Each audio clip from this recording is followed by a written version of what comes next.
Good evening. I would like to call the March 4th Temple City City Council meeting to order. Before we start, as you can tell, tonight's a little different. We do have Council Member Sternquist online, so there's a little different rules tonight. So before we start, I would like to call on our Mr. City Attorney to explain the rules and why and how we do them. Mr. Attorney. Thank you, Mayor Pro Tem. As the public, I believe, knows, after the COVID pandemic and the success in sometimes partial and sometimes full online meetings, an online meeting option was added into the Brown Act under Assembly Bill 2449. Tonight, Councilmember Sternquist has asked to appear under that. I'm going to take the steps that I have to take for the record in order to make that happen, and then the meeting will proceed generally as normal. First, we confirm that a quorum of the legislative body is present. We do have 3 of 5 here. There is a two-way visual and telephonic service and a live webcasting of the meeting. We normally can see Councilmember Sternquist. She left for a moment. The city clerk has tested the audio, and it does work, and the public is allowed to see this meeting by webcasting. Councilmember Sternquist did let me know prior to the meeting that her reason for being remote tonight falls under the just cause provisions of Assembly Bill 2449, and that she is providing caregiving to a member of her immediate family. That provides the general description of why she cannot be here. Councilmember Sternquist, can you hear me? Yes, I can hear you. Thank you. I have to ask, is there any individual over the age of 18 present in the room with you? No. Thank you. If a member or if a person over 18 comes into the room, please let us know. Please leave your video on. Please leave your audio on unless something were to happen. If there were a dog or a child and you needed to turn it off for a second, that would be fine. But in general, the public should have the same ability to see you there as they can see you here. Okay. With those preliminaries out of the way, Just Cause does require that the members present vote to accept the appearance remotely. So I would ask the city clerk to please do a brief roll call vote. Madam Clerk, please Thank go you. ahead. Councilmember Chen? Yes. Councilmember Mann? Yes. Mayor Pro Tem Yu? Yes. Thank you very much. And with that said, all votes tonight will have to be roll call votes, which is normal for Temple City. But instead of any kind of nodding heads or consensus, we will have to do roll call if any direction is given or approvals are given. Thank you very much, Mr. Mayor Pro Tem, and back to you. Thank you, Mr. City Attorney. As you can see, tonight's rule is a little different. There's some special announcements I have to make because we want to offer audience that are calling in the equal opportunity to address the City Council. So, therefore, for those calling in or participating virtually, your microphone will be unmuted during public comment and when public comment is open during an agendized item discussion. You can also email your request to speak to City Clerk at templecity.us right now and indicate on the subject line the item you wish to provide comments. So at this time, I asked Madam City Clerk to do a roll call to open the City Council meeting. Councilmember Chen? Present. Councilmember Mann? Here. Councilmember Sternquist? Yes? Mayor Pro Here. Tem Yu? Here. Mayor Chavez is absent. So at this time, I would like to ask for 2 motions. The first motion to move that Councilmember Sternquist remote participation. Already done that. Okay. So thank you, Mr. City Attorney. And then a motion to excuse Mayor Chavez for cause. Mr. Mayor Pro Tem, I'd like to move to excuse Mayor Chavez for cause. I'll second. And then we need to do a roll call vote. Yes, please. Okay, Madam Clerk, please do a roll call vote. Thank you. Councilmember Chen? Yes. Councilmember Mann? Yes. Councilmember Sternquist? Yes? Mayor Pro Tem Yu? Yes, thank you. So we move on to item number 3, we're very happy tonight to have Pastor Cauty again coming here to lead us in the invocation. Pastor Cauty leads the Community of Christ Church. Community of Christ Church is located at 5851 Temple City Boulevard. Services are on Sunday morning at 10:30 a.m. and all are welcome. Please stand. Pastor Cauty. O divine Creator, we thank you that we're able to meet here together this evening to conduct the business of this, the city of Temple City. We do so in order that we might provide direction to this community so they might make it a better community for the future than it already is. We know that it will not be an easy task considering all the problems we face every day. But we know with your guidance this will happen. That indeed, Temple City tomorrow will be a Temple City better than today. And so if we ask the support for both the staff and the city council, all members, that indeed they might be guided by you. We offer you this prayer this evening, Creator, the world around us and the community are your divine creation, and we are its caregivers. Therefore, let this be our prayer to you this evening, that through what we do here tonight, tomorrow, and the days to follow, that will be into your direction, that indeed we might leave this a better community than we found it. This we pray in all humility. Amen. Amen. So please remain standing. At this time, I'm going to call on a very special guest, our Deputy Explorer, Jenny Gao, to lead us in the Pledge of Allegiance. Please come on up.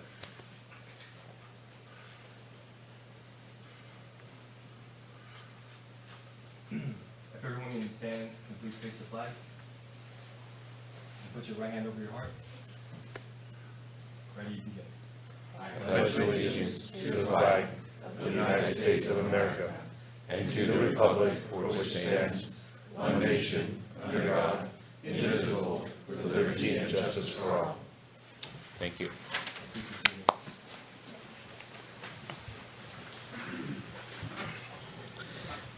Next item is ceremonial matters. There's one matter tonight, as you have first glimpse at our special guest. So tonight we want to recognize Temple Sheriff Station Deputy Explorer Jenny Gao. So with that, I would invite Deputy Sheriff James Johnson and Lieutenant Dave Hernandez to lead Jenny Gao to the podium. So, Deputy Sheriff Johnson will first tell us a little bit about the Explorer program. Good evening. Good evening. Thank you for being here. Thank you for having us here today. My name is Deputy James Johnson. I'm the advisor over the Temple Station, Los Angeles County Sheriff's Department Explorer program. Explorer program is made up of kids from the age 14 to 21. On their birth date, 21 years old, they're basically fired at that point. No, they move on to bigger and better things. They do go through a 16-week paramilitary style academy, which is either done in Whittier at our Star Center by the Explorer Program Academy there, and or up in our North Academy at College of the Canyons. So we have two different ones on that. For our explorers here at Temple Station, we try to get them involved as many ride-alongs so they can work actively with the deputy that's there, learn what it's like to be on the streets. We also have them work our front desk. That way they have interaction with the public as the public comes in and requests reports or whatever their need is. So we keep our kids involved that way.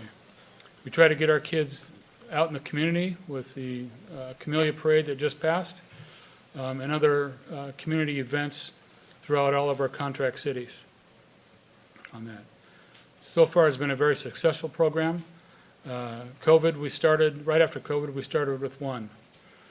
We are now back up to a number of about 22 explorers altogether. So it's been a fun ride with that on there. So again, thank you for having us. I'm going to introduce my lieutenant. He's the operations lieutenant for Temple Station, Lieutenant Dave Hernandez. Lieutenant? Good evening, council members, city staff, audience. My name is Lieutenant Dave Hernandez. I'm the operations lieutenant at Temple Station. It's an honor to be here. I'm honored to stand here today and celebrate Cheney Gao, a deputy explorer at Temple Sheriff Station for the past year from class 110. Explorer Gao has earned a prestigious scholarship from the United States Marine Corps and is applying to several prestigious universities, including the United States Naval Academy. Being a deputy explorer requires dedication, leadership, and a commitment to service.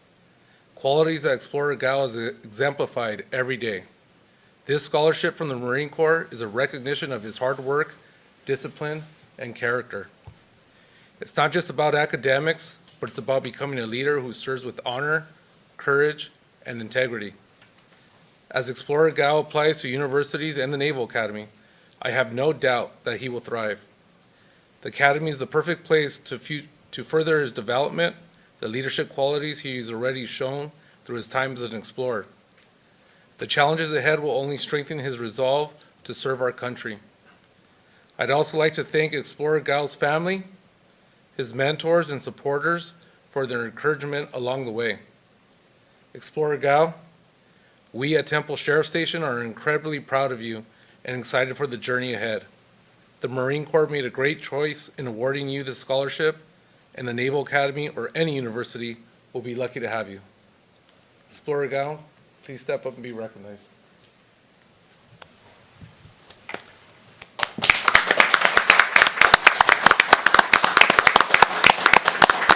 While he's standing here, we also have prepared a little paragraph, so maybe some information is duplicative, but I do think that his has so much achievement is worth repeating. So Cheney Gao is a senior at Temple City High School, a deputy explorer with the LA County Sheriff's Temple Station, and an accomplished fencer who represented Team USA on the cadet men's API travel team. That is, placing in the top 16 out of 300 competitors in Budapest, and a national ranking of 12 in this age group. Pretty impressive, huh? In addition to his athletic achievements, Cheney also finds fulfillment in serving the community. His desire to serve led him to pursue the connection with the Marines, whose values of discipline, leadership, and service resonated with him. Cheney was recently accepted to Duke University, congratulations, and was awarded a Marine Corps Reserve Officer Training Corps Scholarship. And actually tonight we have Sergeant Sanchez here and standing back in full uniform. He aspires to attend the United States Navy Academy, where he can continue both his fencing career and his goal of commissioning as a Marine officer. So the City Council would like to recognize Cheney for his passion to serve the community and for his accomplishment as an athlete. So tonight we have a certificate to present to you, but I just want to ask, because Councilmember Sternquist cannot join us for the picture and handing out, do you have anything to add, Councilmember Sternquist? Just congratulations. What a wonderful young man and what a great opportunity, and looking forward to wonderful things in the future from you. All right, thank you. So at this time, I'll ask the City Council to join me and ask Lieutenant and Deputy to join me with them.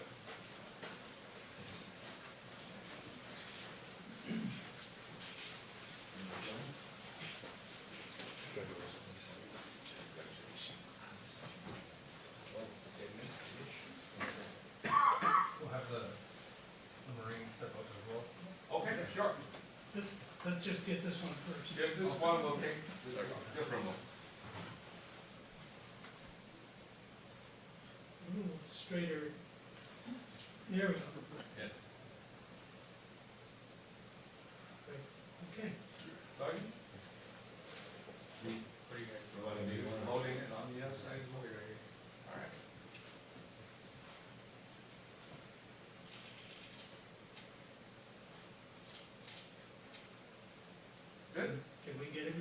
Yeah, I was gonna ask this Explorers? guy, all the explorers up Yeah, here.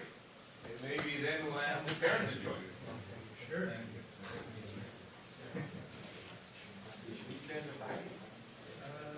Yeah.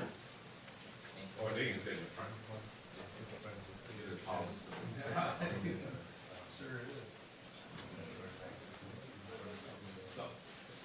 Just, two lines. Is that good, or is that, maybe one of you should come over here and balance things out? Yeah, thank you. Is that good? One more. One more.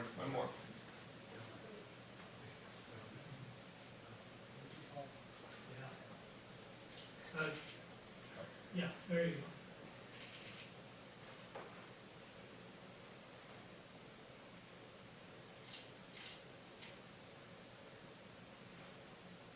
Good. How about the parents? Parents, will they want to join us? Yeah. Come on. Come on up.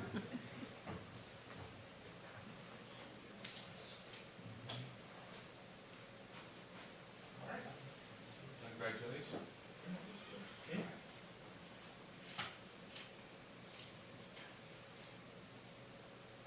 Did we get a photo with the check? Yeah, the first one, so maybe, First one, okay. how do we hold it? Very good. We'll go. Okay, already got one, okay. Yeah, I'm good.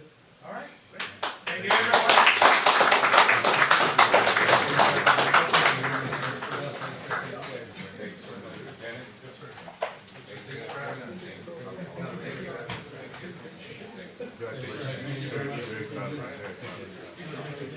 You can cash that tomorrow.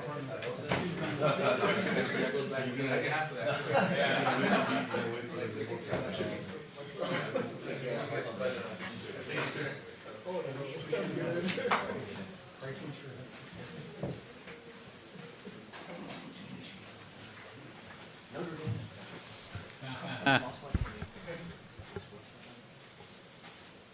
Mr. Mayor Pro Tem, Yes. Cheney would like to speak briefly. Yes, please.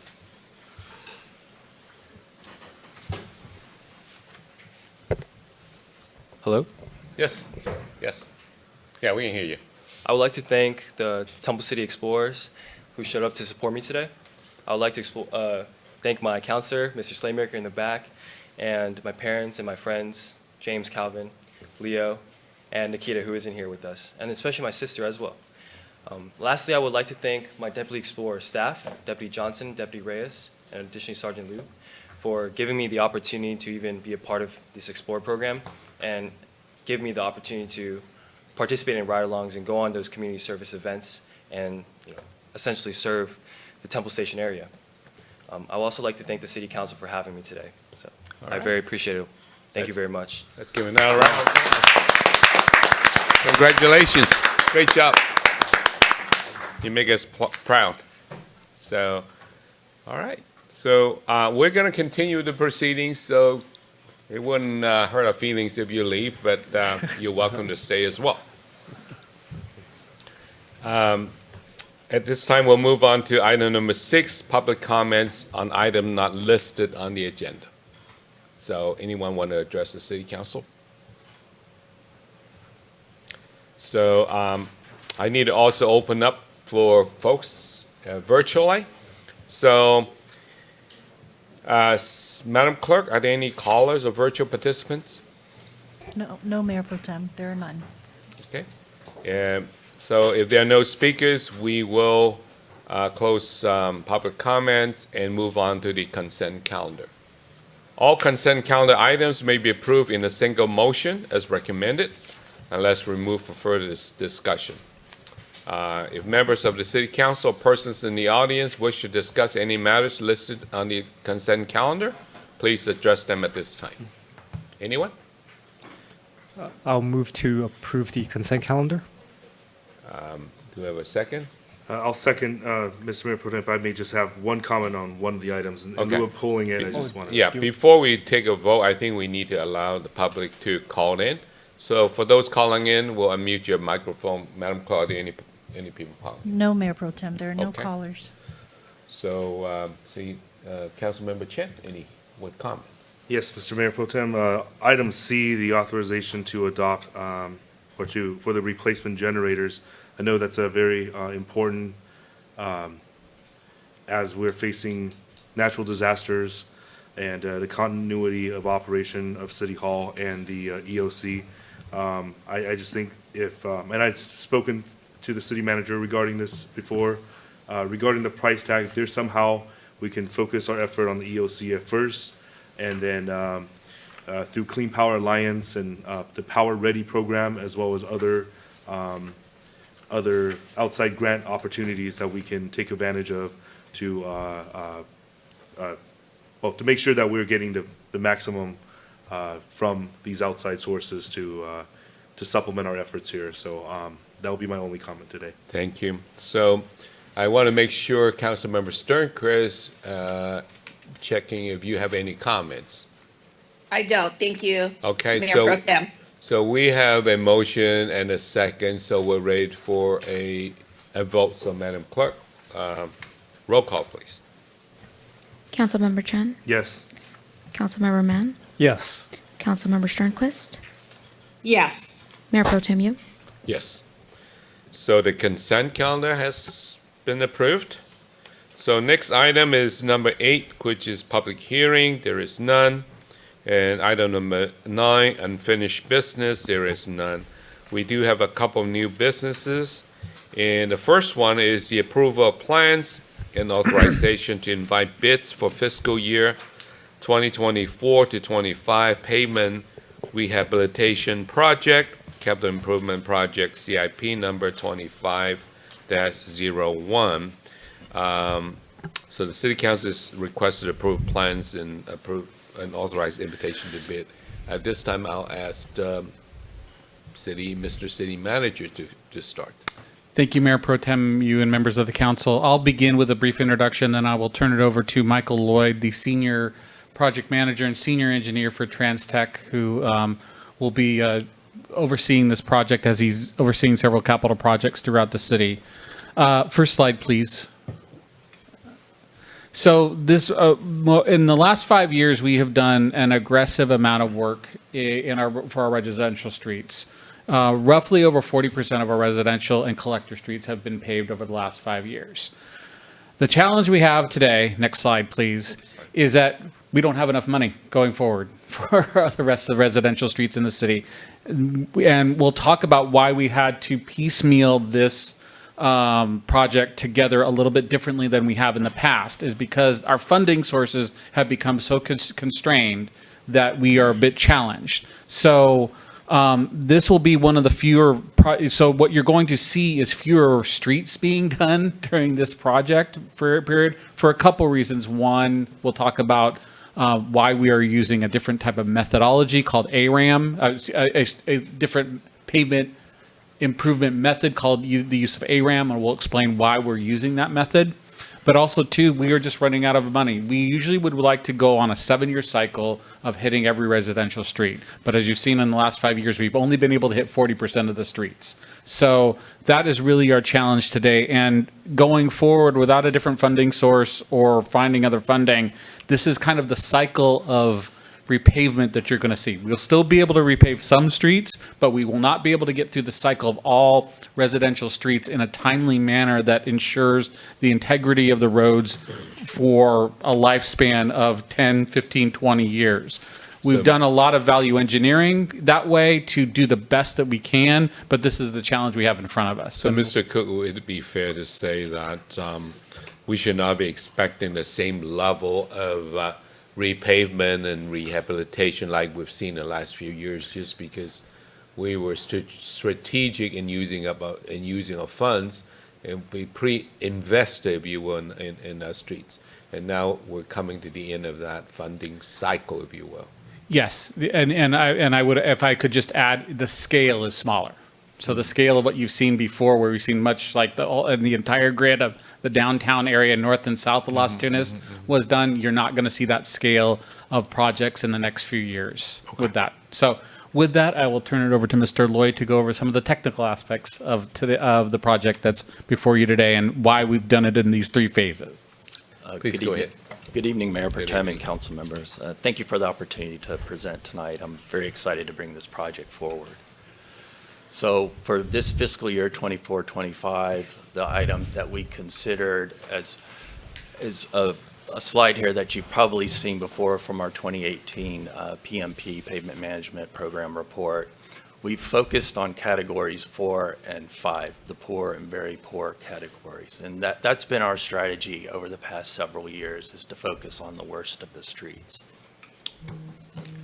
And as part of that consideration, because of the status of the streets being very poor and poor, oftentimes they're up for reconstruction. But rather than go that route and pay the significant cost of $15 per square foot, we've gone with the strategy of cold mill or grind and an overlay of approximately 2 inches, sometimes 1.5.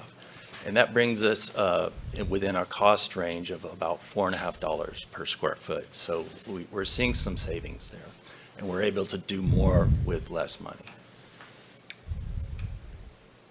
Here we go. In addition to the financial considerations, cold mill overlay generally can be done within a couple of days, so there's less impact on the neighbor, the residents adjacent to the work zone. Whereas full reconstruction can go on many weeks, several weeks oftentimes. So there's a time consideration and impact to our residents. When you talk about impact, you're talking about their street would not be accessible, and exactly, and driving their own property may be a constraint. Absolutely, there would definitely be time periods within those weeks where a vehicle could not get to their driveway. The roadway would have to be closed. You're absolutely right. Thanks. And so with this approach, we've seen good results so far over the past many years, where this grind and overlay approach, we're getting good quality and that is holding up over time. And this is an example of good and fair ratings, just so you have a frame of reference. Obviously, the poor and very poor, a lot of cracking, a lot of potholes, a lot of utility cuts in the streets, very excessive. The quality just is very poor. So what we're bringing forward tonight, as our city manager alluded to, we're bringing forward a package of Santa Anita Avenue receiving a 3-inch grind and overlay, and we're recommending that Prop C funds be used to fund this. And then we're focusing on another 29 residential and collector streets for a 1.5-inch grind and overlay. This would be funded through funding sources as identified in our CIP budget, so that would consist of gas tax, RMRA, Measure R, and Measure M. And then the ARAM streets. So our recommendation here is to do this as an additive alternate bid item. We expect that we'll get good bid results so that we can bring the entire package back to council to award. But because this is new for us, and just given the uncertainty around what we may or may not get in terms of bid prices, we felt it was prudent to go ahead and do it as an additive alternate so that we still have a project from a base bid perspective, and if the funds are there, we'll obviously include this as well when we bring it back to council. And so that they explain it to me so I can understand it, which is always helpful.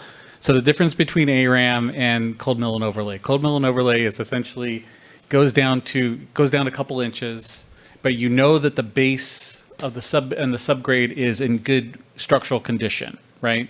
So you can essentially do what, like a grind, go down a couple inches, lay a couple of inches of asphalt on top of it. ARAM is a different type of product. It is almost similar to what's like a slurry seal, but a stronger slurry seal.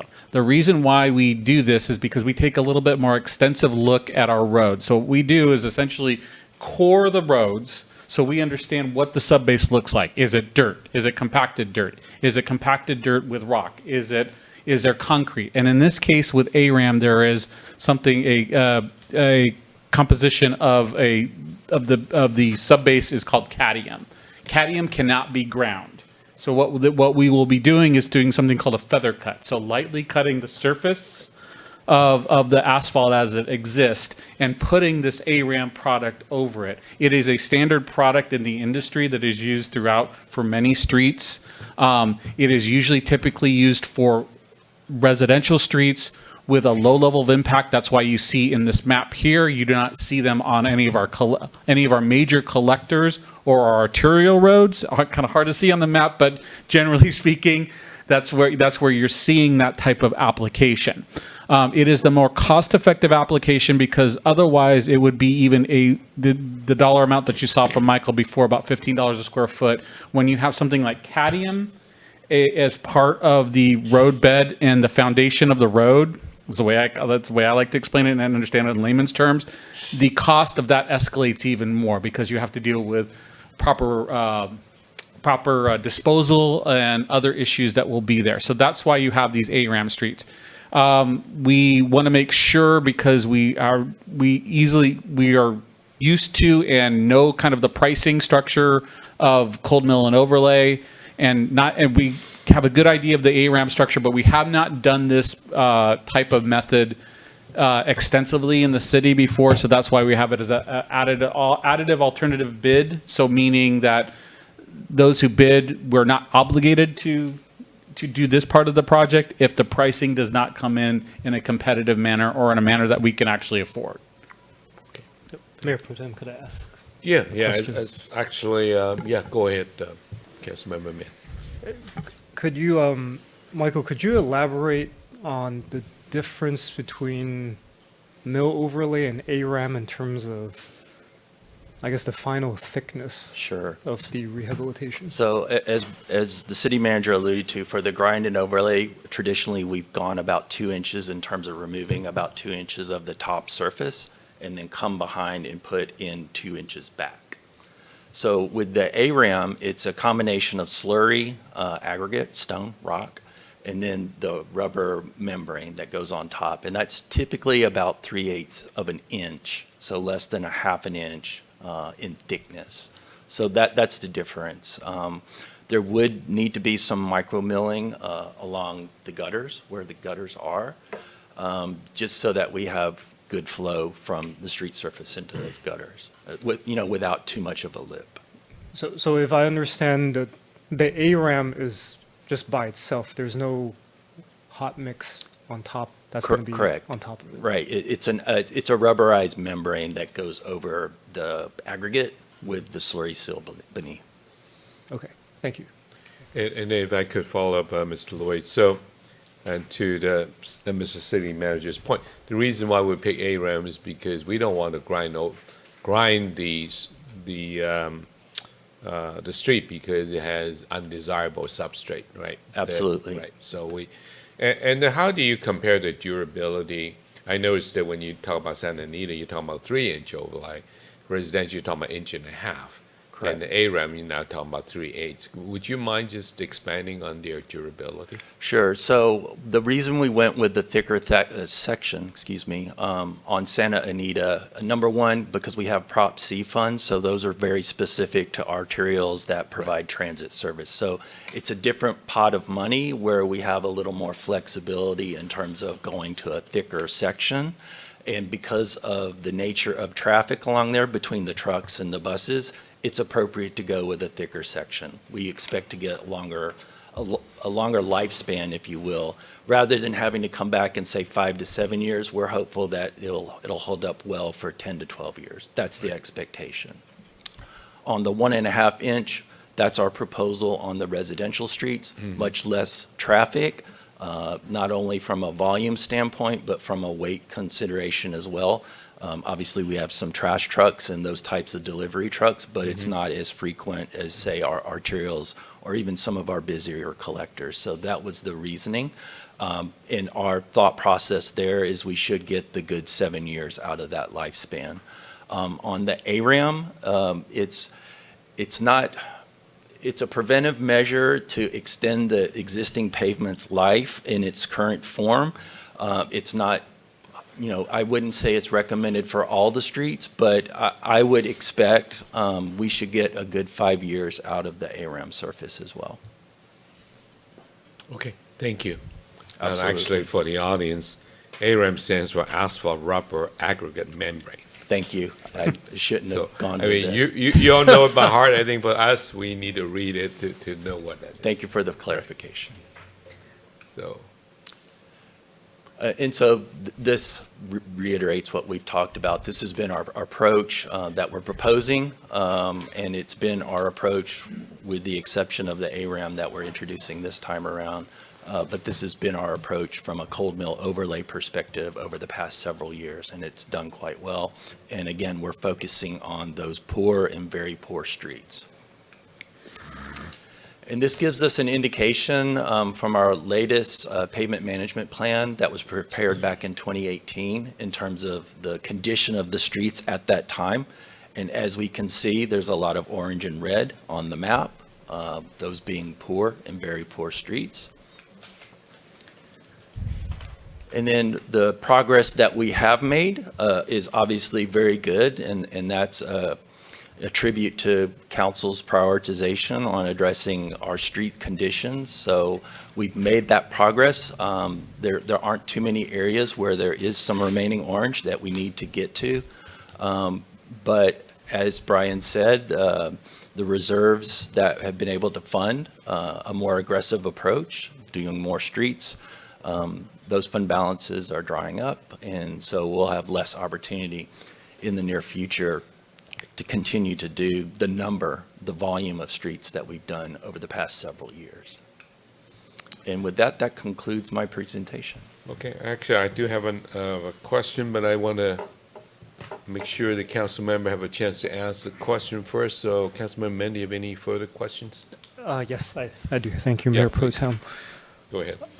So, Michael, for a lot of the streets where the ARAM is proposed, we have a lot of cul-de-sacs.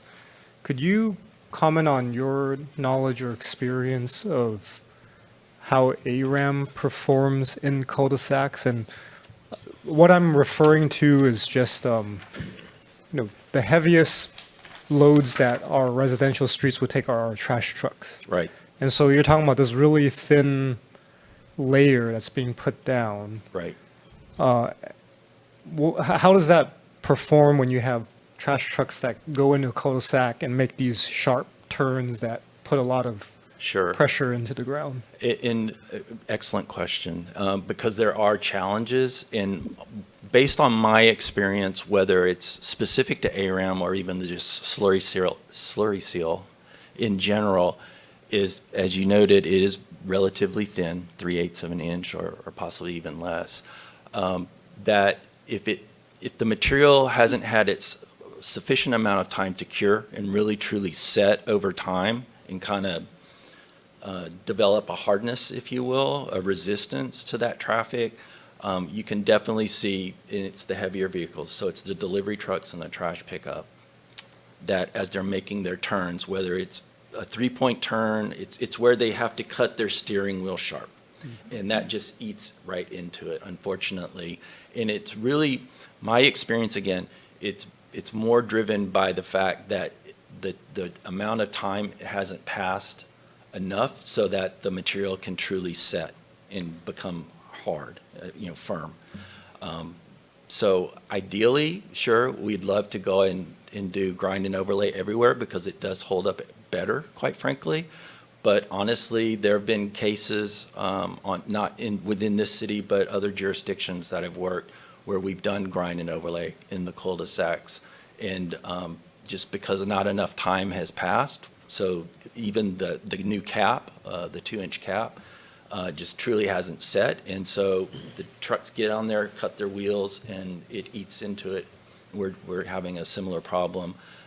Luckily, we've had good contractors. If it happens within a reasonable amount of time, they're willing to go out and repair the area. So it does fall within a 1-year warranty period, and that's something we would hold the contractor, that they're obligated to perform. And So far, we've had luck where we've had instances where we've had some performance issues and they've responded to go out and address them. Okay. Yeah, because I guess I mean, this is maybe more of a construction quality control or QA/QC issue. But I guess my suggestion is if we move forward with this, that perhaps we can look into, I don't know if there's ways to do the QA/QC for the contractor's means and methods specific to cul-de-sacs, and if there's a way that could reduce the likelihood of that type of kind of damage. Right. Because I think, speaking of the earlier question by Mayor Pro Tem, I think this idea of managing expectations for our residents in terms of the lifespan of certain treatments is really important. So the last thing we want is to do something like ARAM, even if it wasn't ARAM, right, to your point, and then the next time Athens comes around, there's all these dents in the road and people are going, the city doesn't know what they're doing. Right, right. With respect to pavement. Right. So I think my main, I guess my question is kind of turning into a comment, but really the point of my question is to keep that in the back of our minds, especially in those particular areas. Understand and appreciate, and it's certainly, assuming we move forward with the project, go out to bid and get someone under contract, that can be part of our pre-construction discussion before we even begin work, so that we're, because it's a team effort where city staff, whether it's inspectors, whether it's engineers, in the contractor, it's a team effort, and we have to all be on the same page from an expectation standpoint. So we would strive to make it just perfectly clear to the contractor, we have higher expectations than maybe other jurisdictions, and we're going to hold them to you. Different contractors respond differently to setting the bar higher, but that, at least that's my approach, is lay out the expectations and let them deliver, and then hold them to it. And it's just holding them to what our specifications require. Okay, thank you. My other question is it safe to assume that all the streets that was shown for ARAM, that's where we discovered or uncovered the macadam? It's yes. So it's either the macadam issue or a combination thereof of a really thin layer of asphalt to begin with, where we don't have much to work with. Okay. And so it's, again, our preference is we'd love to go out and do the grind and overlay everywhere, but given what the constraints that we're working with, this seems like the best option where we can still get some preservation down on the pavement and try to extend the life of the pavement without having to tear it up and rebuild all these streets. Okay. And then my final question is kind of similar to what Mayor Pro Tem alluded to earlier.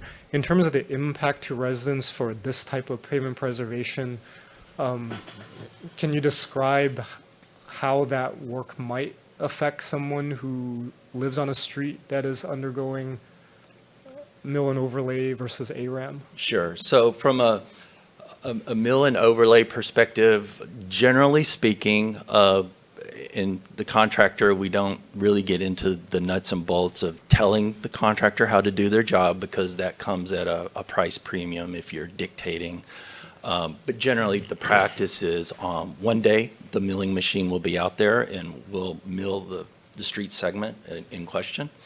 The following day or very soon thereafter, the paving machine will come through and put the top layer on. So we're talking approximately 2 days of inconvenience. Obviously, if the milling machine is right there adjacent to a person's driveway, they're not going to be able to get in and out. We try to work with the contractor to allow people in and out through the assistance of flaggers during the milling effort. But during the paving effort, they really do need to shut down the street to go ahead and take care of putting the new surface down.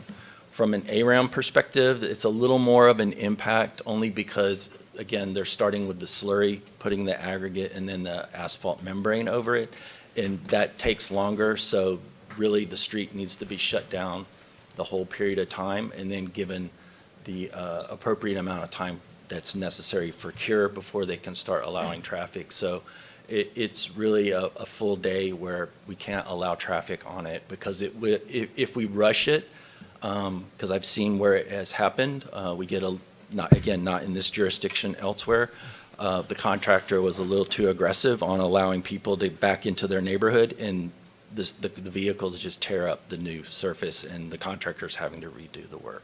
So they're actually double impacted. The original work time frame, residents are impacted because someone was a little impatient and decided to drive into their driveway. They have to redo the work the following day. So it's kind of it's not good to be impatient, but it takes really a full day's effort of needing to shut the street down. All right. Thank you. That's all. Great, thank you.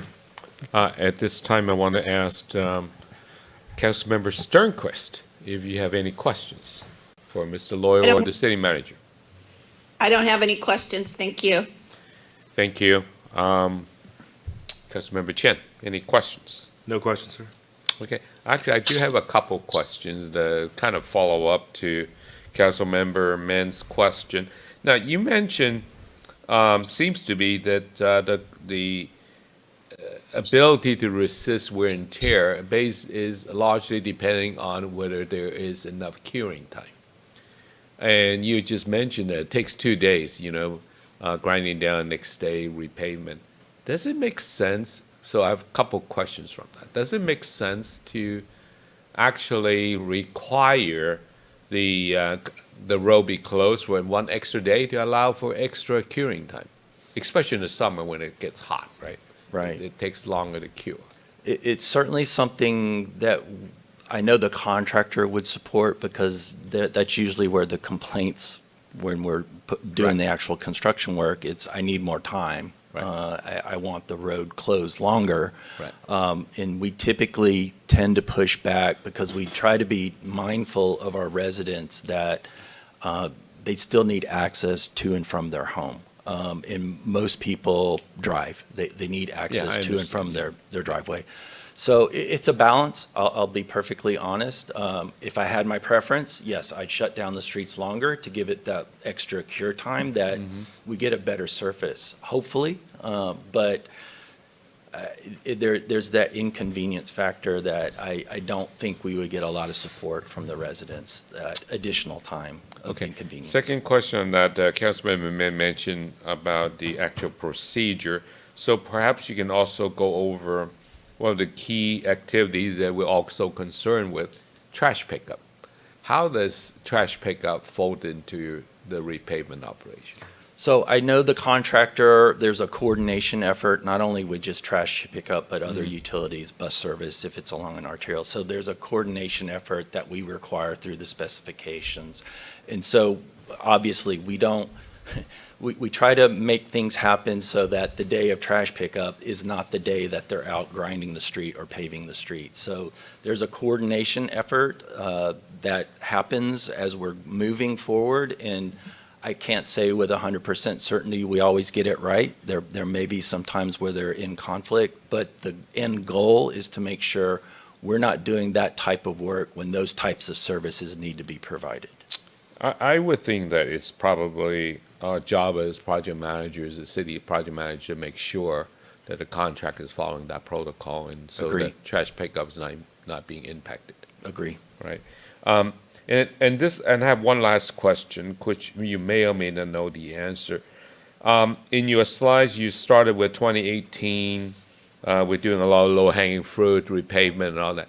Do you by chance know the pavement condition index, PCI, in 2018 compared to today's PCI?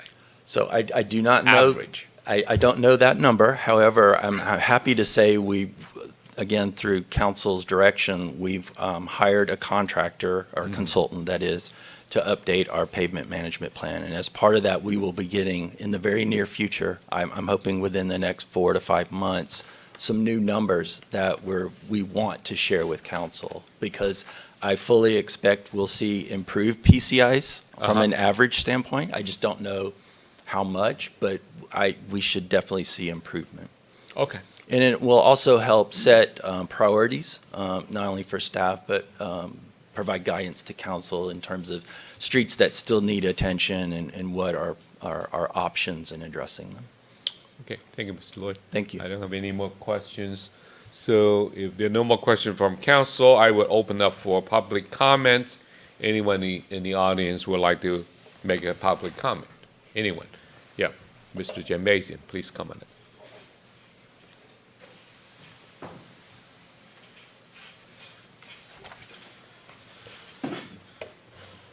Thank you, Mayor Pro Tem. Jerry Jambasian. ARAM intrigues me, and I have 3 questions, I guess. I might have missed it, but what is the square footage cost on the ARAM? And the second question is there a street in the San Gabriel Valley that you can direct me to where I could see where this has been done and see the condition of the street and when it was done? And just to see what it looks like. Then the third question is there an optimal time of year to be doing this weather-wise for curing? What is the optimal season? Those are my 3 questions. Thank you, Mr. Jambasian. Mr. Lloyd, you want to address those 3 questions while memory is still fresh? Yes, and thank you for the questions. So on the cost for ARAM, we're currently estimating $2.50 per square foot. So we tend to try to be conservative so that we don't underestimate, and we're hopeful we get in better bids, but to be conservative, we use $2.50 per square foot. In terms of a location, if you'll allow me to follow up with you, I know there are some locations nearby so that we're not having to drive too far to go observe it. So I'll get some streets and I have your contact information. I'd be happy to provide that to you. Yeah. Mr. Lloyd, perhaps you can work through a city manager so we can even announce it at the next meeting or something. Certainly. Opportune moment. And it would be nice to know when it was put in. So, right. So we can see for ourselves. I appreciate Mr. Jambasian's question. How well does ARAM holds up? Certainly, and that's the homework. I've got some locations in mind, but to answer that part, I need to do a little homework. And there was a third question. So the best time, in my opinion, I don't know if I'm the go-to guy on pavement, but from my experience, the best times to pave are in the spring and in the fall. Winter, we tend to have our rainy days, which interrupts things, and we have cold days. Pavement doesn't go down good on cold days. And then obviously we have very hot summer days. You alluded to sometimes it's hard to really get a good cure because the temperatures are so high. So in my mind, spring and fall are ideal, and based upon our timing, that's why we're bringing it now, so we get all the paperwork done, we get the contractor out in the field early in the summer to knock out the concrete work and any work adjacent to schools, because we want to take advantage of summer break. And then we're moving into the fall months where I think it's ideal time to be doing this type of work. Thank you. Thank you, Mr. Lloyd. Any other person want to address have any questions? So I would ask Madam Clerk, are there any emails, requests, or any call-ins? There are none, Mayor Pro Tem. Okay. In that case, I will close public comment. At this time, are there any further questions and otherwise final comments from City Council? So again, starting with Councilmember Min. Sure. Thank you, Mayor Pro Tem. First, I want to thank Mr. Lloyd for answering all of our questions well. I appreciate the overview. Second, one thing that wasn't discussed, but to me was a key part of getting to where this project is our TransTech actually did additional subsurface exploration in the form of coring to better understand the conditions of our streets. And so what that does, it kind of allows them to better pinpoint where you should do ARAM versus where you should do mill overlay. And it's a little different because most agencies actually don't do that. They kind of make a lot of assumptions about it. But we're a smaller city. Two, we've done a lot of work. So all of a sudden, the remaining streets that we have to tackle, that list has shrunk over the years. So to me, I applaud that approach because it gives better confidence in what we're going to expect in the field. For those of you not aware, I actually do pavement management in my county job. And one of the things people don't like are surprises in the field, especially this thing you keep hearing about macadam. If you hit the material and you grind into it, it triggers all these other issues that your project probably originally did not budget or plan for. So all of a sudden your project's kind of throwing a curveball and you got to react.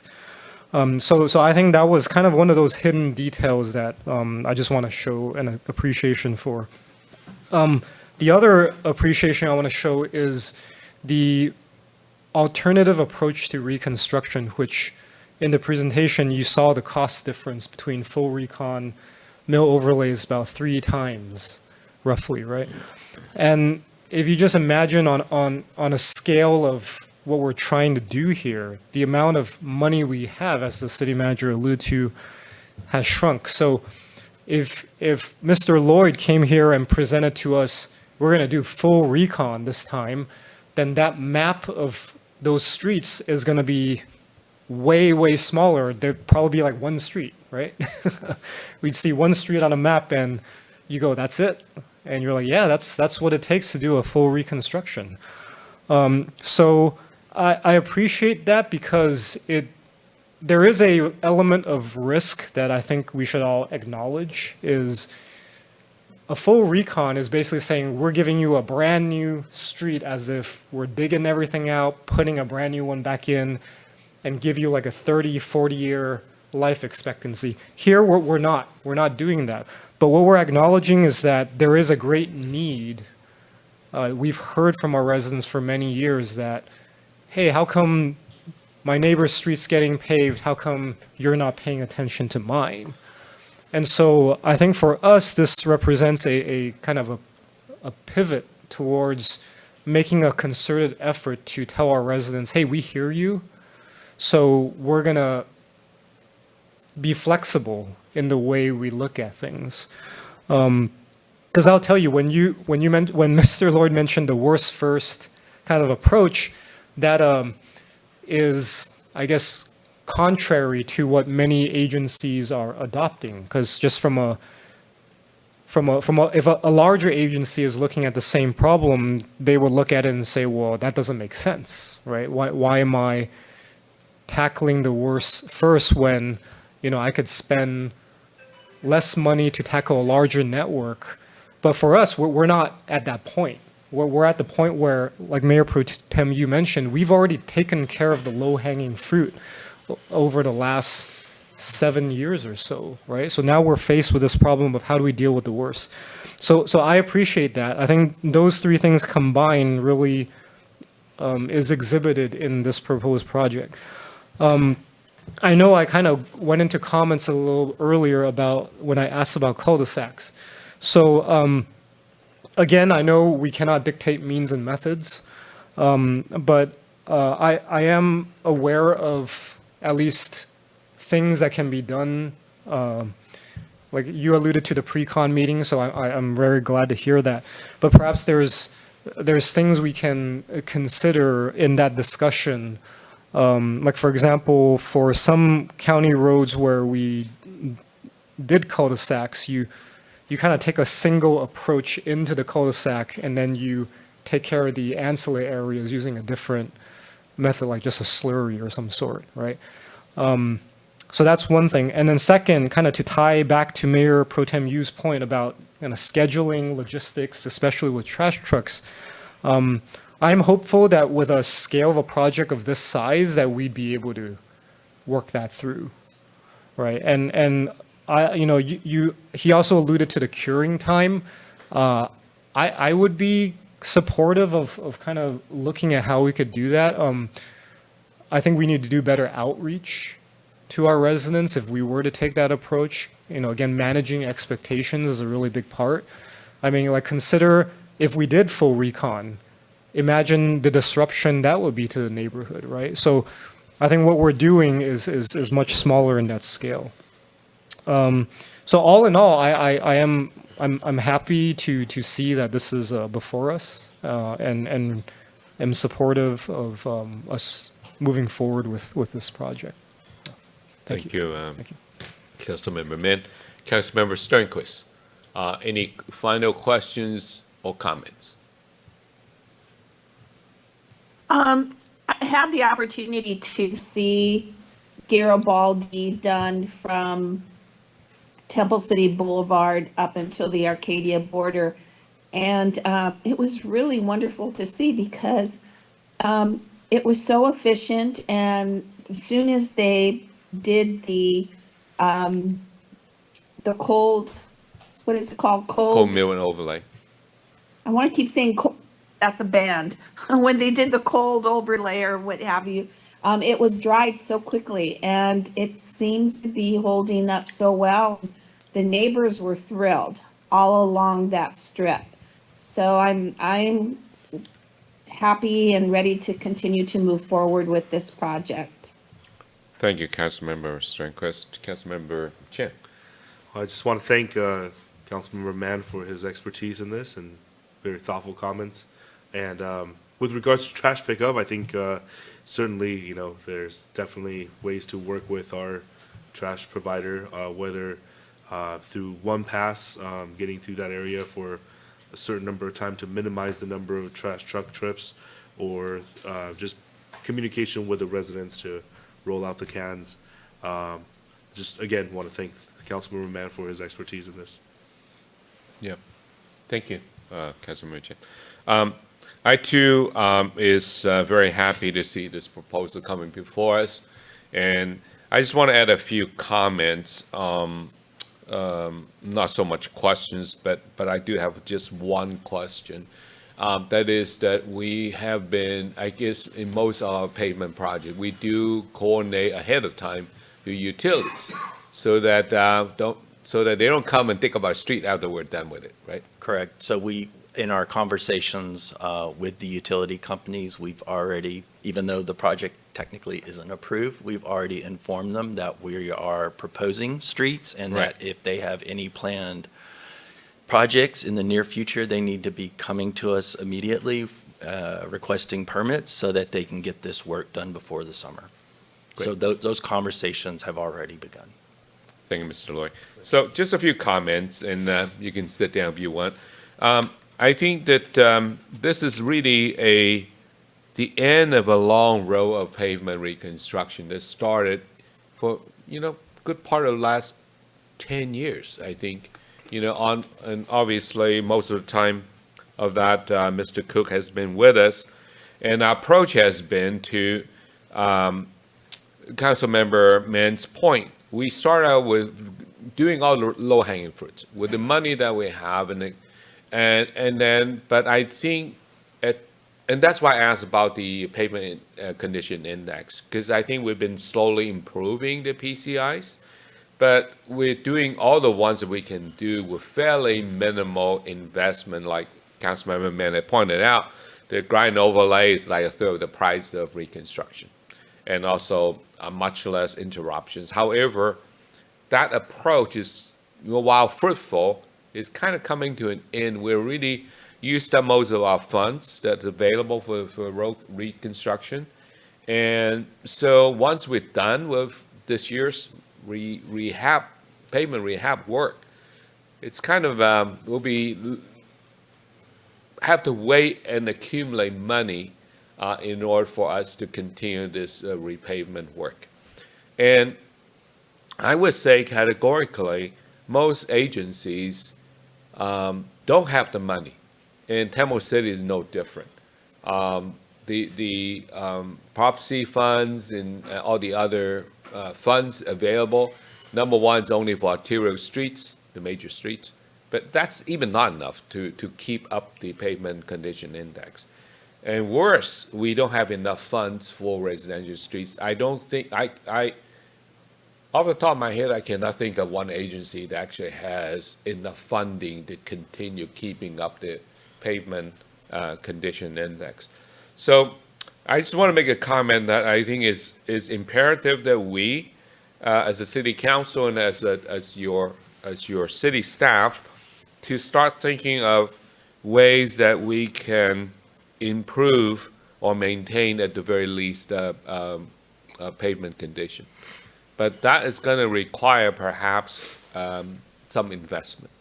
And that's something that we need to plan and think about. But I just want those who are listening out there to be mindful that, you know, we've been very successful in doing a lot of square footages over the last 10 years. But now we're kind of coming towards the end. So we need to be mindful how we move ahead. I mean, to Councilmember Mann's point, if you do a total new construction, it's going to last you 30, 40 years. However, the time when we did the new construction was back in 1960 or even before when we first built our city. And it's 60, 70, 80 years later, and our roads are old.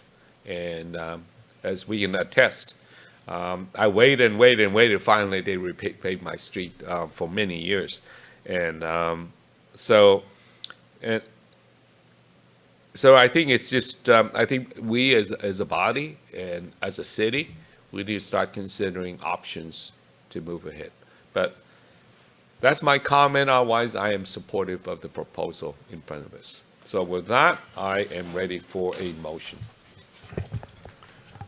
Mayor Pro Tem, I'd like to move to approve plans for the fiscal year 24-25 pavement rehabilitation project, capital improvement project number P25-01, to authorize staff to advertise the project for bids, and to authorize a budget amendment of Prop C funds of $1.5 million for Santa Anita Avenue Street rehab. Do we have a second? Second. It's moving. Okay, so moving seconded. I think Councilmember Sternquist also second. So with that, I think we're ready for a roll call vote, Madam Clerk. Councilmember Chen? Yes. Councilmember Mann? Yes. Councilmember Sternquist? Yes. Mayor Pro Tem Yu? Yes. So this item is approved. So we next move to another very exciting, actually, we're going from one excitement. Maybe I'm a construction guy. I mean, I find these things very exciting.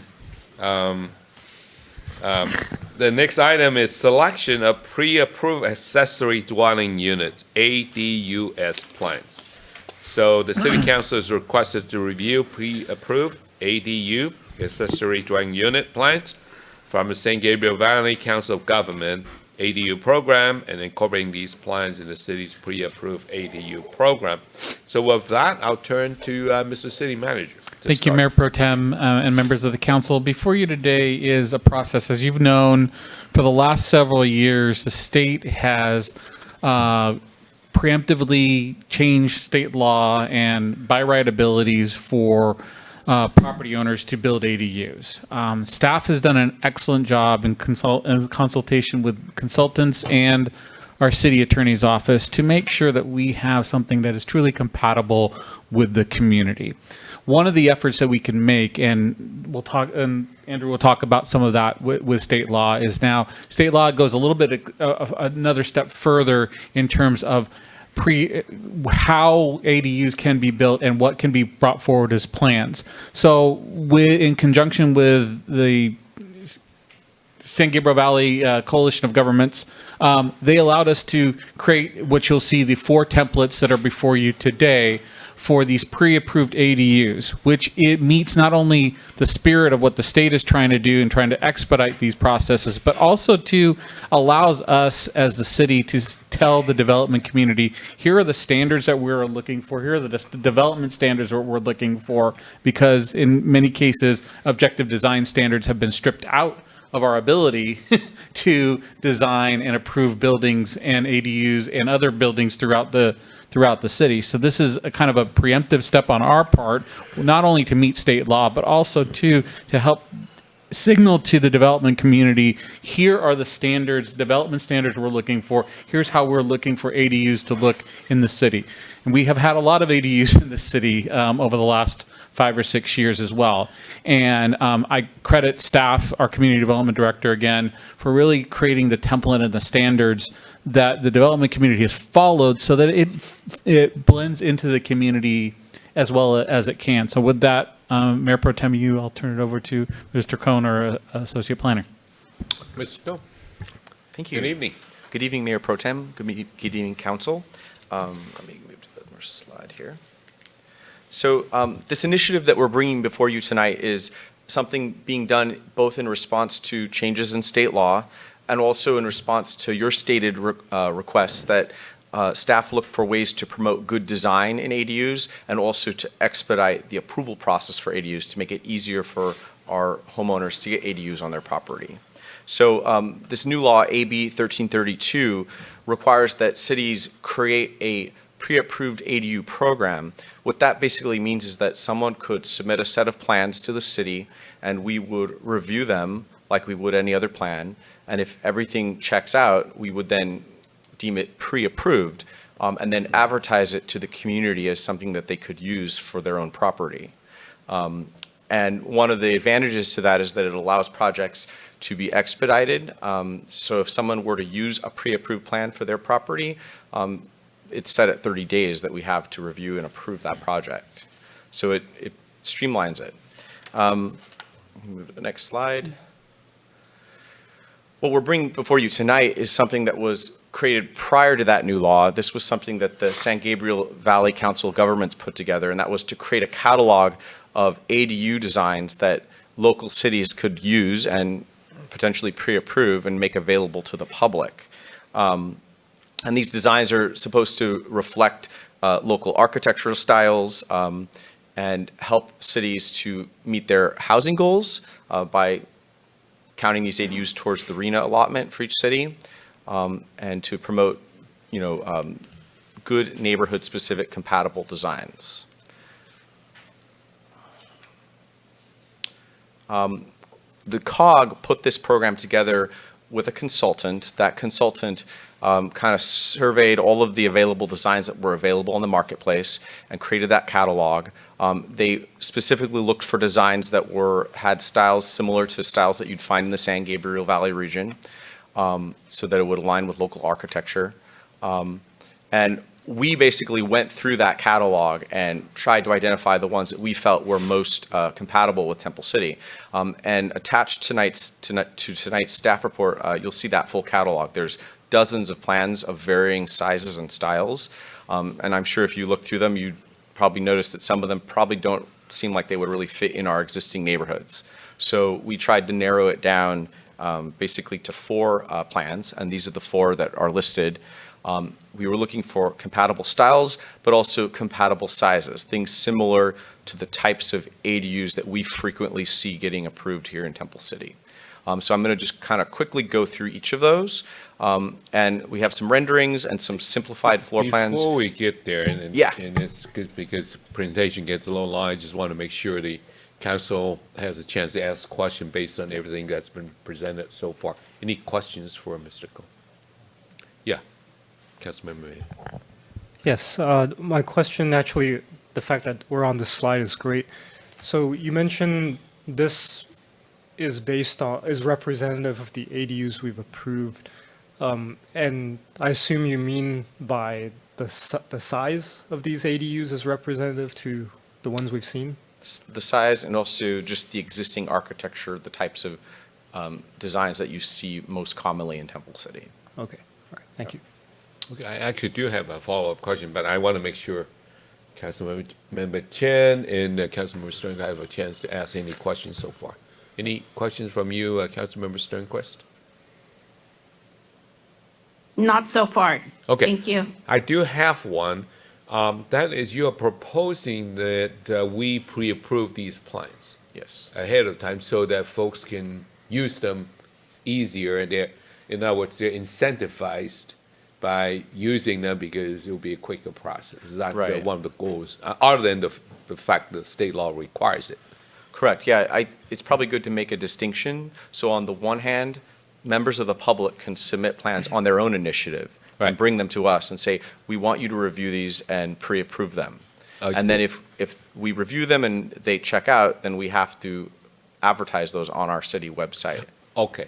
These are plans that we're doing kind of on our own initiative. So let's say these are 4 right now, right, in front of me. This is a great slide.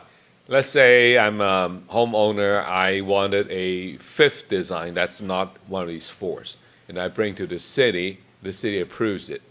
And then there's no intellectual property that we are, because it's from the St. Gabriel Valley COG, that we can also have the right to put them on our website. Am I understanding? That's right? correct, correctly? yes. Okay. Yeah. Yeah. So they would- Mr. they would be- Reamer wanted did you wanna to add add that? something. Yeah, I was just gonna add Yeah, to that. go ahead. Yeah. So that's an important question about the intellectual property rights. So the Yeah. way we handle that is what we post online is a rendering of the ADU I see. and a stylized version of the floor plan. And then we direct people to talk to the architect to find the actual I see. plans. And then, so it's kind of, we're a portal to the architect. Okay. And the architect works with the applicant through the process. I see. Okay. Right. Great. That's all we have right now. Please continue. Sounds good. So the 4 designs that we identified from that larger catalog that the COG had created, the first one is the 5 gables, so I'll just quickly show you that. This is single story. All of the ADUs, by the way, are single story because that's what Temple City currently allows, is single story ADUs. So this is a 799 square foot ADU, 2 bedrooms.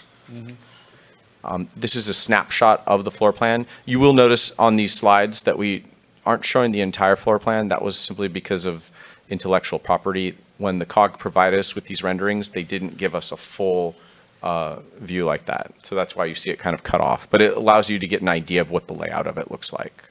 So this is a 2-bedroom one, as I mentioned. The next one is pretty similar. It's also kind of in a farmhouse. It could be defined farmhouse, ranch, craftsman, somewhere in that area. This one's a little bit smaller. It's 400 square feet. This is quite common. We have a lot of ADUs in the city that are usually garage conversions, which are around this size. So this would be a 1-bedroom ADU, and that's what the layout looks like. So you got the living room and the kitchen, and then the 1-bedroom.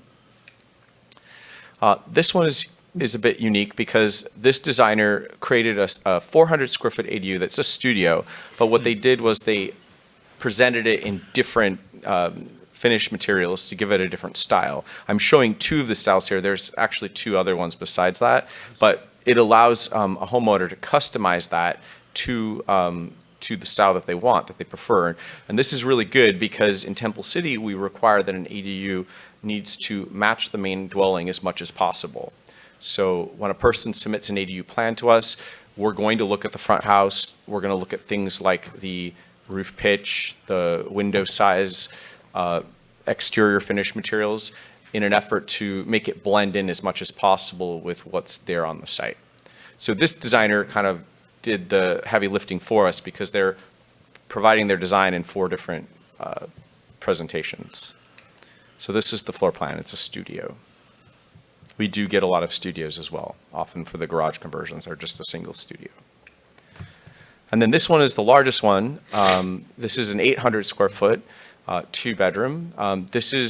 We get a lot of 800. The maximum size the city allows is 1,000.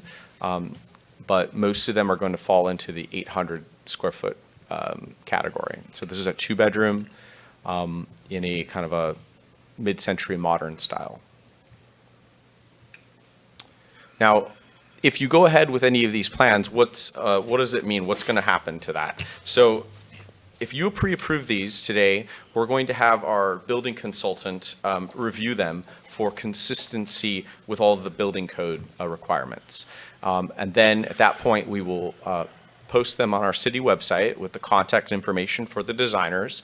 And then members of the public can then, on their own initiative, review them. And if they want to use one of these plans, contact that designer and make arrangements with that designer to purchase the plans and then submit them to the city. At that point, when someone submits them to us, we are going to have to do a review of things that are site specific. So we're going to look at the site plan, we're going to look at setbacks, things that are specific to that particular property. Now, the advantage with all of this is that it's going to speed up the review process. We've already checked all of the design standards, the building height, the square footages, those things have already been done. So using this plan could potentially speed up the process, reduce the possibility of needing multiple rounds of review. And that goes for the building side as well. Because building will still need to look at it one more time when someone presents the plan to use on their property, because they're going to need to look at specific site-specific issues. But it still should speed up the process significantly. And I can say on the planning side, there's the potential that we could even review these over the counter. So that's a great advantage. Yeah. I do have one question, if I may. You said that if we approve these plans tonight, then you would ask the designer or your plan check consultant, right, to take a look to make sure there are no big issues. But they are not actually doing the plan check for them. They're going to be looking at structural stuff. Structures. Compliance with the building code on the structural side. Major issues. Yeah. So, but then when they do the site adapt, they find the architect, engineer, do the site adapt, when they come back, you're going to have another plan check, am I right? That's correct. Okay. Yes. I think Mr. Remo wants to add something. So the applicant will be submitting, well, I should say, the architect will be submitting a set of plans for us to review, a full set of plans, minus the Title 24 energy calculations and minus the grading plans. So we'll be reviewing all the details, all the structural drawings for conformance with the building code up front. The last part of the process, so all of that will be reviewed once in phase one of the process. So then when a customer, things that the city would undertake. we will be doing that part, exactly. So when a customer approaches and said, okay, now I want this model on this site, then the second time it goes back through building plan check, that's when we'd be doing the energy calculations, because energy calculations are dependent on the building orientation. Right. And then we'd be doing grading plan check. But our goal is to clear as much as possible through that first round. Yeah. So I have a one follow-up question on that. I mean, a lot of new buildings require solar in order to pass building code. So while these renderings don't show any solar panels, we'll probably end up seeing some of them with solar panels. Our interpretation of the code is that ADUs are housing units and therefore they need to have solar panels. Okay. Yeah. Got it. Thank you. Another part of the review, so assuming somebody picks one of these plans and submits them to the city to use on their property, another part of our review, when we look at it that second time, is to see if it's compatible with the existing architecture that's on the property. So if they choose a plan that perhaps this is in a different style from what the house that they have on the property is, we will ask them to go back to that designer and tweak some of the finish materials, the exterior things. We have checked with those designers for these 4 plans we showed you this evening. We've checked with them, and they have all told us that, yes, they can make minor adjustments to things like roofing material or stucco or trim, things like that. So those things can be definitely done. If someone says, well, I don't want to do that, at that point, we're going to tell them, well, perhaps you need to choose a different pre-approved plan that aligns better with the existing house that you have on your property. Or if you're still not able to do that, the other option is that you just go ahead and go through the traditional process, which is design your own ADU for your property. So that's what we would be looking at when someone brings them to us to use on their property. And then just one final note is that there will be a cost on the city side, in order to let the building consultant review it. To review these 4 plans together, our consultant has given us a cost of $4,400, and we would just pay that out of the existing plan check account that we have in the budget. That's for all 4. For all 4, yeah. And with that, our recommendation is you review these ADU plans, provide us with any feedback, and approve the plans to be included in the city's pre-approved ADU program. Okay, thank you. At this point, I want to check with the council to see if you have any further questions. Councilmember Chen? Not at this time. Okay. Councilmember Sternquist, you have any questions? Yes. Now, this is only for detached ADUs, correct? Correct. Yes, all of these plans are detached. So could someone potentially say for like a studio, I don't know what the average size of a garage is. What would it be, 400 square feet?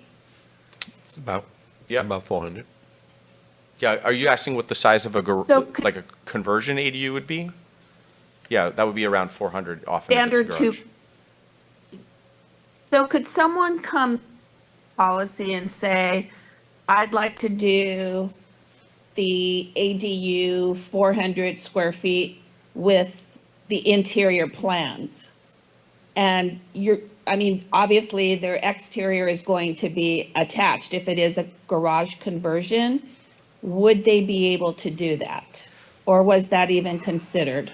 My initial thinking is that this would be, if you're going to use one of these plans, it's a complete package. Like I mentioned earlier, the designers told us they can make minor adjustments to the plans, specifically like finish materials. But if they're going to have to make significant alterations, say to the roof structure, to attach it to the existing house, at that point, it's not really going to be the same plan that was pre-approved, and they're going to have to submit as a new project like anybody else would.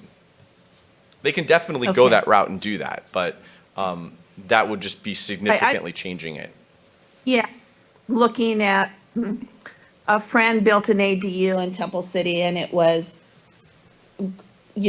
garage conversion. So basically she found plans online so she didn't have to hire an architect.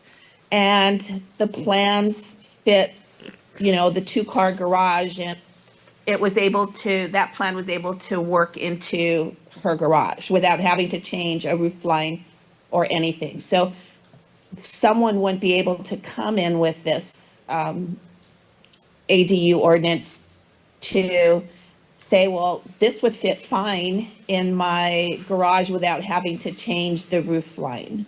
The living room's the same, the bathroom's exactly going to be the same within that 400 square feet. But this would not allow that, correct?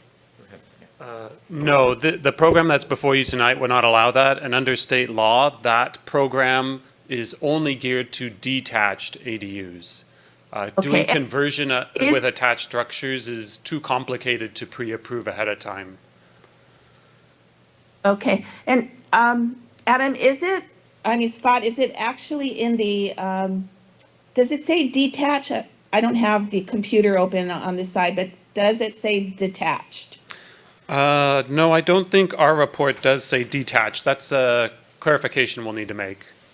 Okay, so if we could make that clarification, then there wouldn't be someone thinking like I am, like, hey, that might work with, I'm not changing anything, it's just going inside the garage and it fits in 400 square feet. So if we could add detached, then I think it would be, I'm all for it. Good point, thank you. Okay. Any other questions, Councilmember Sternquist? That's it? No, that's the only one. I'm just thrilled that we're able to, hopefully able to do this. I think it'll just streamline things for the staff, and I'm grateful that we were able to work with the COG also in this. So thank you. Thank you. Councilmember Min, any questions? Yes, a few. Mayor Pro Tem, thank you. Actually, I had a similar question to Councilmember Sternquist. So if someone had a detached garage that somehow just happened to fit very similarly to this, would we allow that, or we would say it's a conversion, that's a separate category of ADUs? Like, we would just tell them from the get-go that you shouldn't even try it? We would treat that as a separate project. Separate because all project. of these designs were created by architects with the intention they were going to be new construction ADUs. Got it. Not New conversions. construction, Yeah. got it, okay. If I may just add one thought on that, because existing garage has existing structures, existing footing, existing everything, so one would need to investigate and certify what it was built of. But whereas new construction, we don't have that issue. Right, and that makes complete sense. I just don't want to open a door where someone makes this argument that, well, you didn't clarify that, and so now we're going to try to use this in that particular conversion. So I'm glad that's clarified. My second question is, remind me, correct me if I'm wrong, so our current ADU ordinance, is it maximum 50% of the primary residence up to like a certain size? Yeah. So Is like it I mentioned- 800 square feet? Yeah, like I mentioned, the maximum ADU you'll see in Temple City under our current code is 1,000 square feet. Mhm. To get a 1,000 square foot ADU, their main dwelling would need to be at least 2,000 square feet. So it would be 50% of the main dwelling. Now, state law does expressly say that a property can have an 800 square foot ADU regardless of how big the main dwelling is. Okay. So that's why most of the ADUs we're seeing getting built right now are 800. And that's mainly because if someone has a smaller house and they're not planning to expand it, they're going to be capped at the 800 square feet. Okay, makes sense. My next question is about I think Director Reimers mentioned, I think the phrase you used was, this serves as a portal for the homeowner to reach the designer. So if they were to opt for one of these designs, they'd have to solicit the services of this particular architect. Correct. So my question and maybe my concern is, does that basically we're saying this is the only consultant you can go to take advantage of this process? No, as I was mentioned earlier in the presentation, someone could come to us, any architect, any designer for that matter, could come to us with their plan that they may have used on other projects and say, can you pre-approve this for me? And if we review it and it meets our requirements, we can also post that plan on our website as well, like these 4 that we're presenting to you. I see. So the library over time could get bigger and bigger as more and more people submit plans to us for pre-approval. And our plan is to continue posting these and making them available as this library grows? Is that the idea? Correct, yeah. The state law says that we, starting this year, have to have a process in place. We just recently had an applicant submit 4 plans to us of varying sizes, and we went through that process with them. We reviewed it, planning approved it, and then building reviewed it and approved it. And that applicant's information is going to be posted on our website very soon. Okay. Yeah, so this is, the plans that we're presenting to tonight is just adding to this existing library that's kind of at its beginning stages. But over time, it could grow and become very large with lots of different options for people to go through. Okay. And I guess my last question is regarding that large catalog of all the designs and how we kind of narrowed it down to these 4. If someone were to come in and say, and they just happen to look at this particular staff report and they see that giant catalog and they go, well, actually, I want that one, the one that's not part of this. I guess in theory, they can still submit something as long as it meets all of our requirements, but it just wouldn't be part of this set of pre-approved ADUs, right? Correct, yeah, and it wouldn't be eligible for that expedited 30-day approval process. right? Okay, so the key is the expedite. Okay. Yeah. And then I guess that was the other question I had. So this 30-day mark, that's from the time of submission of the application. Correct. To when we first respond to that application? Yeah. So let's say we had comments, does that restart the 30 days again for the next submittal? In this situation, no, because we've already reviewed all of the stuff in terms of the size and the height and the design features. So it wouldn't restart the clock. It's different from, say, like a normal submittal where someone submits the plan to us, we review it, we give them comments, and then the clock restarts again. And something like this, the state law explicitly says we have to review and approve it. Okay, so that approval is expected to be within 30 days of submission. And that's why I was thinking that, I mentioned in the staff report that most of these we probably will be able to just approve over the counter. Over the counter, got it. Someone brings in, because all we're needing to look at this point is just the site plan, checking off that the place on the property where they're going to locate the ADU meets our setback requirements and our separation requirements, and if it meets those things, then it's approved. Thank you. Right. Thank you, Councilmember Mann. I have a few minor questions, but some would be along the lines of Councilmember Mann. But I'll start out by asking a clarification question for myself. Remind us again on our current ADU laws. So do our ADUs need to meet current zoning setbacks? Yes, they do. They do. So every, where it's 5 feet or 10 feet? ADUs have their own setback Their own that's setbacks? distinct from, say, the setback for the main house. Uh-huh. And that's established by state law, and it's 4 feet on the rear setback and 4 feet on the side setback. Yeah, 4 feet doesn't get you, building code-wise, non-rated construction, so it's really back to 5 feet, because otherwise you need required by building code to do 1 hour construction. So just for my clarification. And then kind of follow up to what Councilmember Mann had asked. Now, this AB 1332 has been around for over a year now, right? Basically a year and a half. So I was wondering if other cities have already been adopting these plans and have pre-approved plans. Granted, they may or may not fully meet Temple City's zoning laws.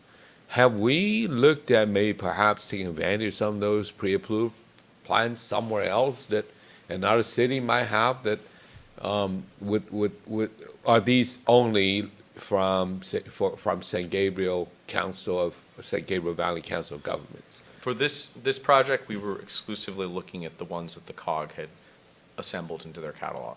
But if you want to give us direction to expand that even further and look for additional plans, we could certainly do that. No, I'm just saying that because every city is doing it apparently, or most cities are doing it. So there got to be a big library right now. It's been a year and a half, right? Sure. Well, maybe we're in the forefront. I don't know. I'm just asking. Pro Tem? Yes.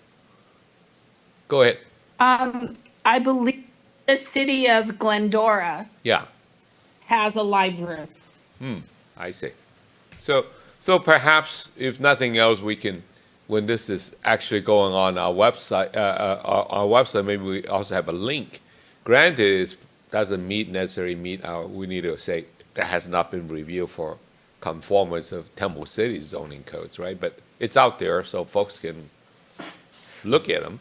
We could certainly For do that. inspiration.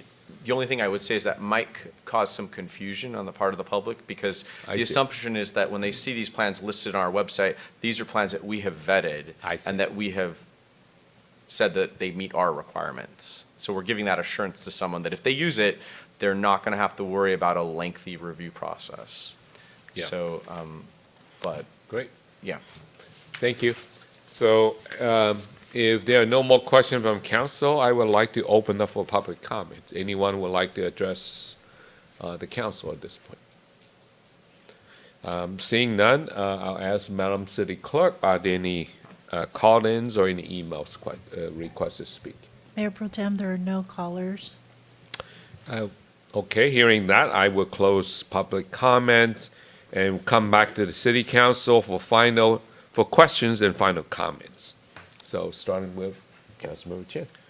Well, thank you, Mayor Pro Tem, for your expertise in that area. I don't have any further comments. Thank you. Councilmember Sternquist, any final questions or comments? No, just I'm again very thrilled to move this forward. Thank you, Scott and Andrew, for your work in this. Great. Thank you. Councilmember Min. Yeah, thank you, Mayor Pro Tem. No, I really appreciate the work that went into this. I won't comment on the architecture since I'm terrible at it. So, when I look at the catalog, everything looks great, right? But I get it. There has to be some consistency and follow the existing zoning laws and ordinance that we have on our book. And in previous ADU discussions at the council level, it's pretty clear where council stands in terms of our direction and position on ADUs. I also think, sometimes we get depending on where you're looking at, sometimes people think we get a bad reputation for that, but really, if you look at the numbers, I would say we've done pretty well, right, in terms of ADUs. Like, no one can say, oh, Temple City is not supporting ADUs. If anything, we see a great demand for it. So what I like about this is that it helps really focus the attention on what we feel matches better with our community, instead of just kind of like, people still can come and bring whatever they want. They still got to meet our requirements. But if someone looks at this and goes, hey, I could get a speedier plan check process and a lot of things are already kind of set for me, and this fits in with sort of the broader character of what the city desires, maybe it's a win-win for everybody, right? So I appreciate the work and looking forward to seeing how this is, how people actually use this. And perhaps maybe sometime in the future, we can have a report back on just ADUs in general, not just specific to how this is going, but just broadly, since that's always seems to be a hot topic coming from the state related to RENA numbers, et cetera. I think it's appropriate for council to be aware and apprised of how that's doing in Temple City. Thank you. Thank you, Councilmember Min. I also second everything that's been said. In particular, I think that our city has been quite successful in improving our housing numbers by offering the opportunity to do ADUs. If I remember correctly, I believe even LA Times was mentioning we're one of the successful cities in promoting ADUs and increasing our housing numbers without impacting the look and the density of the city. So I think we were able to do a good balance of that. And I would also commend staff, Mr. Reamer and Mr. Combe, and obviously our city manager for bringing this back, because I think this is just another further step in improving our housing stock, but yet balancing with density, architectural style, utilities, and everything else. I think it's great because we know these styles, and I think I also agree, by the way, of all the different ones that were shown on the staff report, I agree these are the ones that are most appropriate for our city. And also, it was very happy to hear that the architects, some of the architects they have other menus of decor to pick from. So I think this is a great approach. So I fully support what's before us. So with that, I'm open for a motion. Mr. Mayor Pro Tem, I move to adopt the pre-approved ADU plans from the San Gabriel Valley Council of Government ADU program and direct staff to include the plans in the city's pre-approved ADU program. Do we have a second? Second. Okay. So with that, moved and seconded, Madam Clerk, maybe have a roll call vote, please. Councilmember Chan? Yes. Councilmember Mann? Yes. Councilmember Sternquist? Yes. Mayor Pro Tem Yu? Yes. Thank you, Mr. Go. Great program, great presentation. Thank you for that. Great work. At this time, we will move to update from Mr. City Manager. Actually, before we go there, I just want to circle back. So we will have a report at some point, right, to see the progress of this, and maybe we didn't ask when this is going to come up on the website, but I guess just sometime when you can bring it back. And we're required to do reporting to the state on our housing production, so we'll probably time it closer to that when we're doing that reporting, and we'll provide that as usually it's an administerial effort on our part, but we'll make a point to provide you with a presentation on it. Yeah, I'll be very curious as to how many people use these plans, take advantage of these plans, right? Yeah, and to your point, the ADUs in the city, and credit to staff as well, who've done a great job of working with the architects, the development community, in finding that compatibility while meeting state law. Right. So, with that, Mr. City Manager, do you have an update for us? I'll be very brief, Mayor Pro Tem. Thank you so much. Since we last met, Camellia Festival was a very successful Camellia Festival again this year, 2025's effort with great weather. So thank you to the Camellia Festival, all the volunteers. Thank you to all the staff who've worked the Camellia Festival to make it a safe, fun event, including our Sheriff's Department, and who are, as we've heard, are stretched with staffing, but have pulled it together. I know the team really worked hard. Deputy Bowie really worked hard and working the phones to get people out there. Thank you to Van. Thank you to Francis. Thank you to Randall as our team being out there during the Camellia Festival. And thank you to staff and to Mayor Chavez for his State of the City last week as well. And next Monday as well, or week from Monday, will be the joint meeting with the school district as well.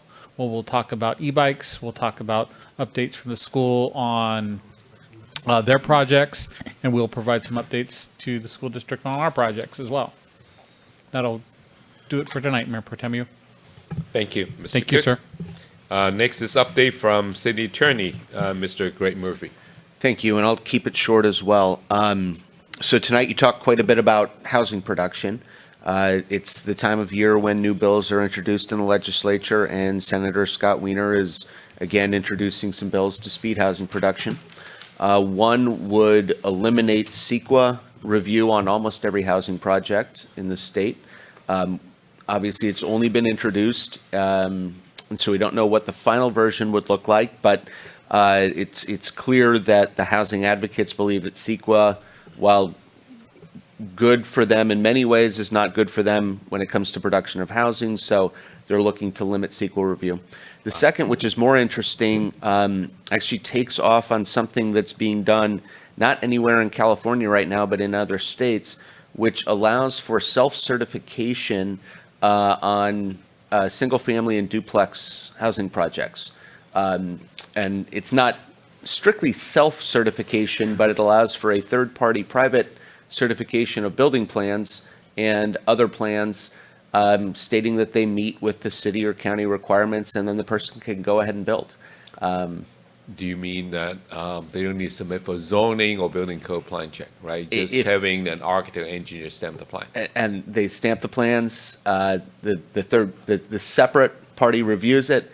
They give the package to the city and say, we're ready to go and we're getting started. Don't know whether that's going to gain traction in California, but it's something that has gained traction in Texas and in a few other states, and it's a little interesting to watch. So could be a weird year for housing again in California. Thank you. Wow. That's interesting. Actually, that idea was floated also for some of the fire recovery efforts as well. But I know this is kind of superfluous, but back in the days when I was doing plans for a post office, because post offices are federal facilities, so local has no jurisdiction.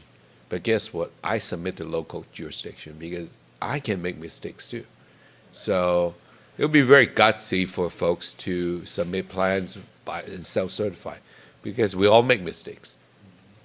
So thank you for that.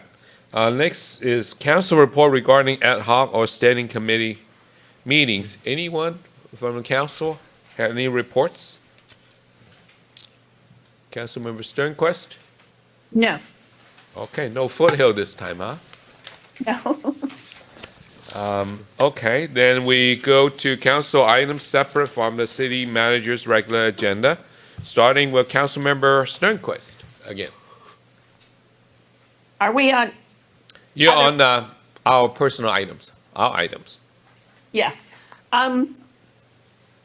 This past Friday, I attended the Foothill Transit Strategic Plan, and we reviewed our budget for the next 5 years. And it's a little bit dismal in the transportation arena with federal funding. So it looks in about 5 years, or maybe even before, we're going to reach a fiscal cliff. And so we need to be very prudent in how we go about spending our funding, and whether or not we try and combine bus routes so that we still provide service, but maybe not as frequently as it currently is. So maybe from 15 minutes, every 15 minutes a bus, maybe to every 30 minutes, and possibly to as much as every hour. So we're being very prudent, and Oops. I think we just lost. Are we still streaming? Okay. just that we need to be very our own cities with things are not going to be as lucrative as they have been with ARPA funding and other things like that. So that's all for tonight.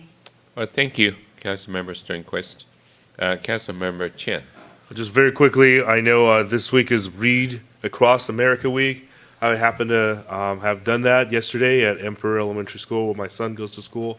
I know it's not technically in Temple City boundaries, but it does serve a large portion of Temple City residents.